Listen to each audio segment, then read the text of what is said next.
Nelle date del 10 e 17 novembre scorsi, sotto il coordinamento del reparto operativo Nono Centro Secondario di Soccorso Marittimo della Direzione Marittima del Veneto, si è svolta l'esercitazione annuale complessa in mare presso l'impianto offshore di rigassificazione GNL, a circa 9 miglia e mezza nautiche al traverso della foce del Po di Levante. Scopo dell'esercitazione era quello di testare le procedure tecnico-operative di intervento in mare e le procedure coordinate della Capitaneria di Porto di Chioggia e del Comando Provinciale dei Vigili del Fuoco di Rovigo, nell'ipotesi di un importante incidente presso la struttura. L'esercitazione ha visto il più ampio coinvolgimento di autorità, enti e comandi. La stessa si è svolta in due tranche, quella del 17 con un gran spiegamento di forze navali. Per l'esercitazione è stata simulata la sovraesposizione di diverse emergenze in contemporanea, perdita di GNL da uno dei bracci di carico durante la discarica della gasiera all'ormeggio e contestuale incendio in prossimità del punto d'ormeggio della nave metaniera al terminal offshore,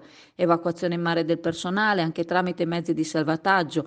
evacuazione medica, medevac, navale o aeronautica di persona ustionata bisognosa di trasporto in codice rosso all'ospedale dal terminal, persona dispersa a seguito di caduta in mare dalla piattaforma, sversamento di idrocarburi in mare. Nel corso delle operazioni di bonifica ambientale sono state filate a mare panne d'altura e attivati due oil skimmer per il contenimento e recupero degli idrocarburi di superficie. L'esercitazione ha confermato gli standard operativi di intervento attesi, evidenziando la massima sinergia tra tutti i soggetti coinvolti.